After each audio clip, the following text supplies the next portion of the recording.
Já estamos de volta com seu estilo de vida, ainda conversando sobre os vinhos com o cardiologista Abacuque Val. Então, doutor, a gente estava conversando sobre a arritmia.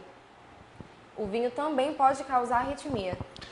O álcool, no caso, né? Isso, como toda bebida alcoólica, né? Na verdade, é o álcool contido aí que, quando passa... É importante que se diga o seguinte, é uma questão de dose e é uma questão de sensibilidade, né? Um exemplo muito clássico, as mulheres sempre são mais sensíveis à bebida alcoólica do que os homens. Então, quando essa sensibilidade é exacerbada ou quando a quantidade, o volume de álcool está aumentado, ele pode causar arritmias, algumas até significativas. Então, esse é um outro lado que tem que ser considerado com quem vai utilizar o vinho. A gente tem uma pergunta do telespectador também que diz assim: o meu cunhado teve hepatite alcoólica, mas ele continua bebendo. Ele pode ter cirrose? A resposta é um pouco óbvia, né? Minha querida, ele precisa tomar cuidado, né? Ele já tem um fígado mostrando algumas alterações e que deveriam ser tratadas para que ele pensasse nessa possibilidade de voltar ao uso da bebida alcoólica. O aconselhável é que ele parasse realmente de tomá-las. Em relação a essa cirrose também, doutor, eu já vi um caso, já soube de um caso de uma moça que não costuma beber, não tem contato com a bebida, mas ainda assim desenvolveu um quadro de cirrose ou tinha, enfim, alguma suspeita em relação a um quadro de cirrose. Isso pode acontecer por outro motivo? Claro, sim. A cirrose ela não se desenvolve apenas pela ação do álcool no fígado. Existem outras doenças que podem evoluir para a cirrose, às vezes uma hepatite que cronifica pode evoluir para uma cirrose, então não é o álcool o único responsável por isso, não. E a gente estava também pensando, enfim, sobre as diferenças das uvas. As uvas são diferentes e os vinhos são diferentes, inclusive por causa disso também. Existem os híbridos, existem aqueles que a gente chama de mesa. Qual é a diferença também do benefício de um para outro? O tinto tem o mesmo benefício que qualquer outro ou não? Em geral, pelo fato de ser feito da uva, o benefício vai ser o mesmo, né? Existem diversas classificações de vinhos, e desde os vinhos de mesa, que são os tintos mais simples, até os vinhos que têm denominação de origem controlada, os vinhos mais refinados, aos quais eu aconselho que vocês utilizem, mas é o fato da uva estar presente, como eu disse, o resveratrol está presente na casca da uva e ele entra na composição do vinho, é a presença da uva que vai fazer com que ele seja positivo para o sistema cardiovascular. Em relação ao doce também, alguns vinhos têm adição de açúcar, né? Sim. Então, isso é um malefício para a saúde também? Seria um problema? É um cuidado que a gente tem que ter a mais? Ou tá tudo certo? Vamos falar dos diabéticos, né? Para o diabético, o fato dele ser diabético já torna a bebida alcoólica desaconselhada, seja com adição de açúcar ou não, mas pelo fato de ter o álcool em si, não é a melhor providência para um paciente que seja diabético. Então é melhor tomar cuidado nesse sentido também. Checar, conhecer o seu organismo antes de qualquer coisa, isso é fundamental. Agora, vou perguntar como um amante dos vinhos, e não como doutor, né? Não como cardiologista. A pessoa que gosta muito de apreciar, a pessoa que, enfim, que realmente gosta de tomar um vinho com um aperitivo, com queijo, ou seja lá com o que for, consegue se controlar e tomar apenas a quantidade do benefício? Ou é um pouco complicado também você manter esse controle na hora de consumir? Olha, a pessoa que ama o vinho, ela vai degustar esse vinho. Cada gole de vinho é uma coisa demorada, né? Não que você vai ficar fazendo caras e bocas de profundo conhecedor, não é isso. Mas você quer sentir aquele sabor, então você toma uma quantidade menor. Se você for comparar, por exemplo, uma pessoa que toma vinho, uma pessoa que toma cerveja, não tem como você equiparar os volumes, né? Então, o bebedor de vinho, ele não é de tomar uma quantidade muito grande. E quando nós falamos de uso diário, normalmente você vai tomar durante o almoço, e você ainda vai retornar ao seu trabalho, então você não vai tomar uma quantidade muito grande. No final de semana, talvez isso tenha um volume um pouquinho maior. Então, normalmente o apreciador de vinho não vai tomar quantidades exageradas que venham a comprometer a sua saúde.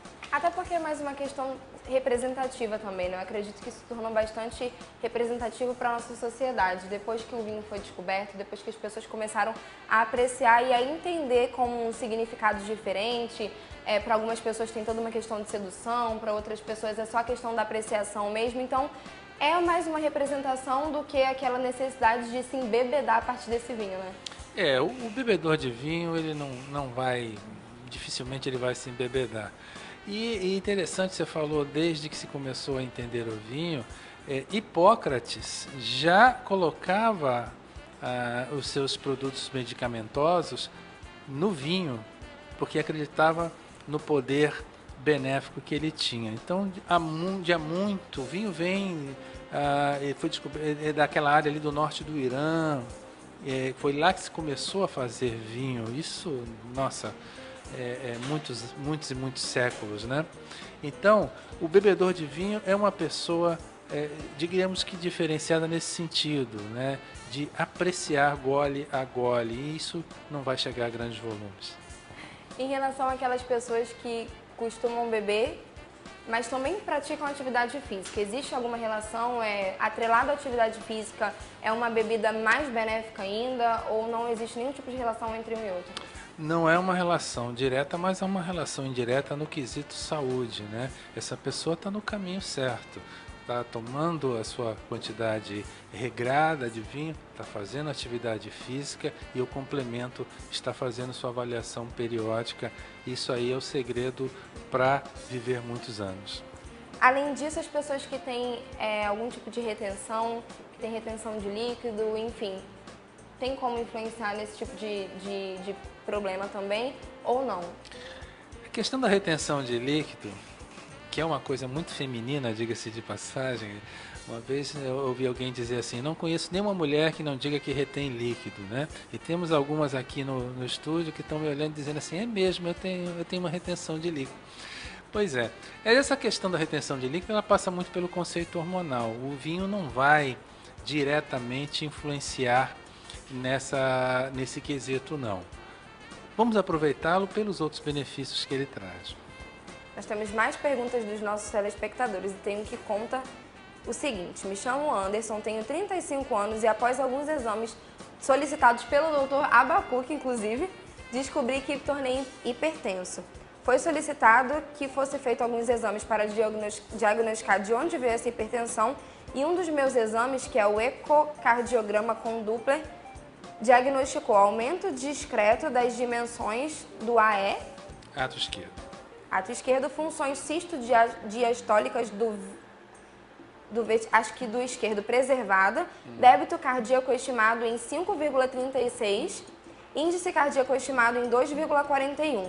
Infelizmente, eu fiquei desempregado e sem convênio e terminei não tendo condições de pagar a consulta particular do retorno médico e obter respostas sobre esse exame que apresentou o resultado normal. Aí ele gostaria de saber, enfim, uma resposta, né, em relação a esse exame. Olha, não conseguiu voltar e ele gostaria de um help, de um socorro. É muito difícil a gente fazer um julgamento sem ver o exame completo. Ele colocou apenas alguns dados aí e seria prematuro eu afirmar qualquer coisa, né? O fundamental, num caso como este, é que essa pressão esteja controlada, né? Seja com medicamentos ou em alguns pacientes não há necessidade de medicamentos, há apenas a necessidade das mudanças de estilo de vida, alimentação, atividade física, controle de peso. Muito obrigada. Eu gostaria de agradecer pela sua participação. Deixo um espaço para o senhor deixar um recado para quem está em casa, de repente para os amantes de vinho, assim como você. Eu que agradeço a oportunidade. O vinho é de fato uma bebida fantástica, mas que precisa ser bem utilizada. A cautela, a dosagem, o limite ainda é a mensagem mais importante para que a gente tenha o prazer de tomá-lo e o benefício que ele pode trazer à saúde. Muito obrigada.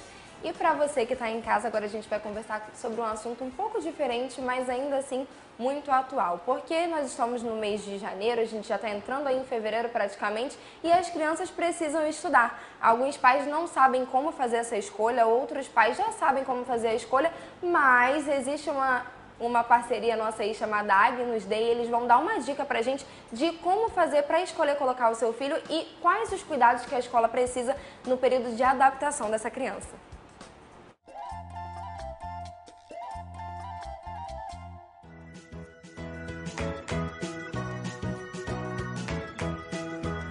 A decisão de matricular um filho na escola, principalmente nos segmentos de creche e educação infantil, se dá por diversas razões. E nem sempre é uma decisão fácil. Pensando nisso, nós do Centro Educacional Agnus Dei procuramos fazer a adaptação dessas crianças novatas de uma forma diferenciada. Durante esse processo, buscamos junto às professoras conhecer cada característica das crianças, as necessidades, as características pessoais, as informações quanto aos aspectos de saúde, higiene, nutrição, e dessa forma fazer a socialização se desenvolver de forma harmoniosa, observando também os aspectos de independência, confiança e habilidade da criança.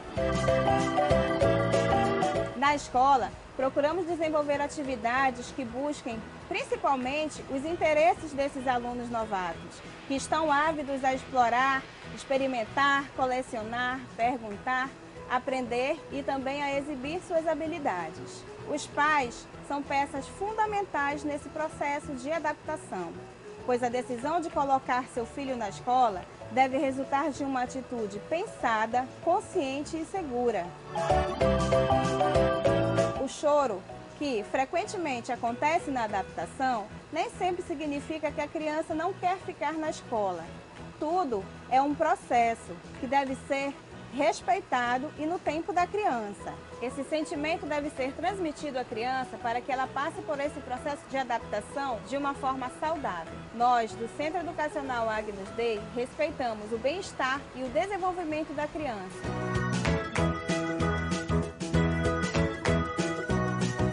A Júlia, desde os 6 meses, já vai para a creche, né? Mas essa é uma escola nova porque a gente se mudou aqui para Manaus agora, então eu resolvi colocar novamente numa creche pelos mesmos motivos que eu já tinha escolhido quando ela era bebê, né?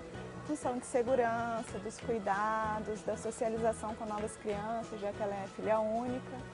E essa semana de adaptação é muito importante, né? E é tudo novo para ela, né? Escola nova, cidade nova, amigo, né? A professora nova, toda a estrutura é novo para ela. Então essa semana começa 2 horas com os pais, depois mais um pouquinho sem os pais, né? Hoje ela já está ficando o dia inteiro sem o pai e a mãe, né? Então sempre tem aquele chorinho, a garra, né? Mas ela fica bem e acredito que ela vai se adaptar como foi na outra creche e é muito bom para a criança.